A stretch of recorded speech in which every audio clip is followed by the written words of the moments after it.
Hey guys, welcome to my channel. Today is all about these beautiful braids, and y'all can see that I am very much hyped. I'm really hyped about them. So in today's tutorial I will be demonstrating 3 methods to accomplish these braids, and in order to go through these methods I'll be looking at the category of creativity, if it's easy to accomplish, and the popularity of it all. So you definitely want to watch this, especially if you're a newbie. If you want to make the right decision on which one to choose, which method to choose, then this video is good for you. So without further ado, let's get into the video. FRO OUT.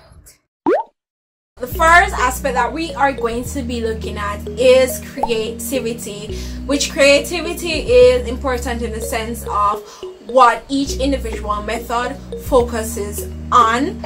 So let's talk about Knotless A, which is just the original knotless method.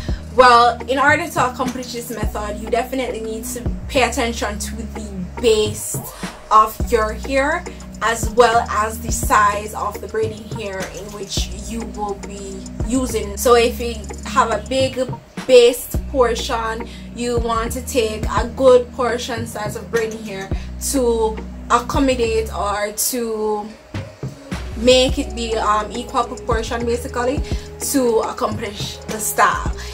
Basically you guys will know exactly what I'm talking about as we go through each method, but yeah, that is it for Knotless A.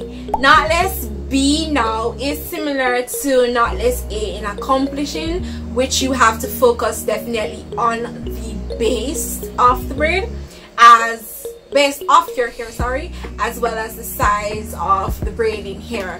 Now the difference between Knotless B and Knotless A comes in when we're talking about the amount of hair that is used for the portion.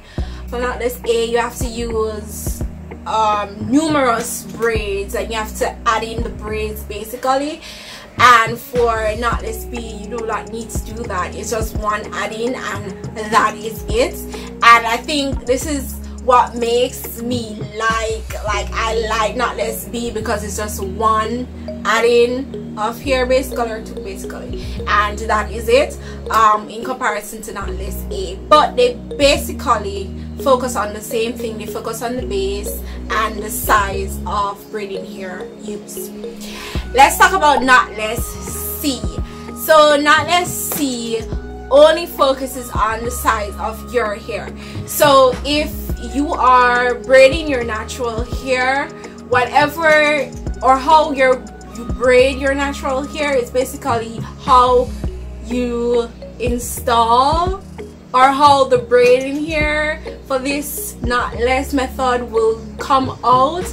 It will look very identical to your natural, very identical to your natural braiding hair, because it's somewhat of the same technique. I definitely take it for the creativity section because it's definitely different. It's definitely out of the box. It definitely brings something new, and as I said, you guys will see further what I'm talking about. But Knotless C ticks the box for me as it relates to creativity for all of these methods, and I definitely like it. So let's talk about how to achieve, and we're looking on which method is the easiest method here to achieve the knotless look. So Knotless A is basically adding here. Once again, you focus on your base and the size portion of the hair. So based on the base, you definitely want to add in a good amount of hair. You can always add the same amount of hair or similar amount of hair to your hair, or you can start by small and slightly get bigger with the braiding hair as you go along. You can do either way. The way that I used was basically similar size throughout, but it's definitely which one you're comfortable with and which one you think gives you the best results ever as it relates to base and side of braiding hair proportion. Knotless B now is just basically using the traditional method, doing it knotless way or crochet knotless way. I'm telling you, basically all you have to do is just insert your latch hook, take a good portion, a good amount of hair, draw it through, and then repeat on the other end. So if you go down first, make sure you go across with the other strand so that you can get that three-way strand method so that you can do your knotless box braids. In this way, for me, to be honest, is the easiest method because you can simply just do one thing and one thing only, and you accomplish the style as quick as possible. It's really effortless.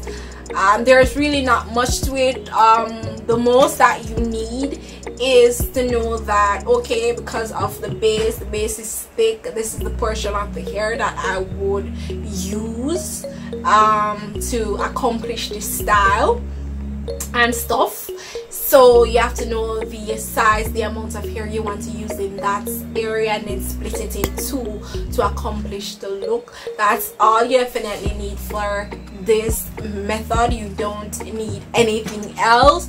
And definitely that's the same thing for knotless A, but I think it's more easier to separate the hair and add them in for that part than. It depends on who you are. If you're a newbie, maybe it's difficult to actually recognize that based on the base you need a good portion of hair, size braiding hair. So it depends on who you are. You may find that knotless A is easier than knotless B, but definitely for me, I think that knotless B is flawless. It's a literally 1-2 method, and that's it. So it's very easy to accomplish. Knotless C now, I'll say knotless C is easy in its own right.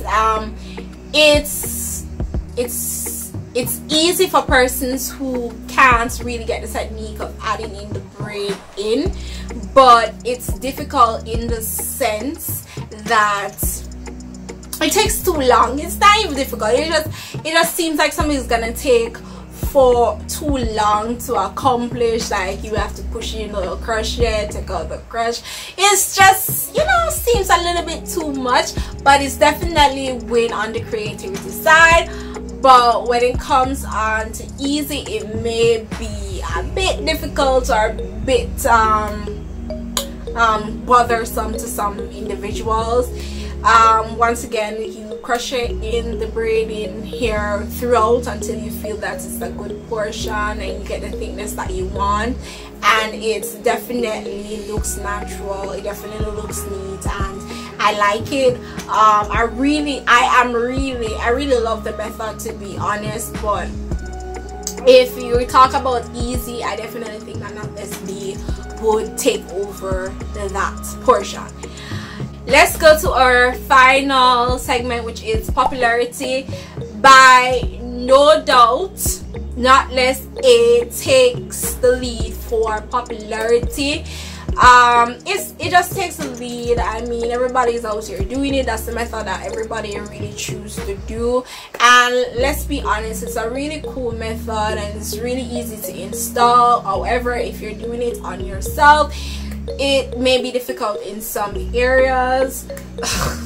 Knotless B and knotless C is not getting the push or the popularity in which they deserve, because they are two amazing methods. Like when I came across these methods, I was like, yo, y'all did the thing. Y'all the methods are really genius, and I do believe that knotless B and knotless C needs that push, needs to be put out there and say, hey, you can get it this way. If you don't get it that way, you can get it this way, you know. especially if you do your own hair. Stay tuned for these colorful babies, and definitely leave the comments down below if this video did help you to decide on which method that you are going to do in the future. Until next time, this is your girl Tiana and Nzinga.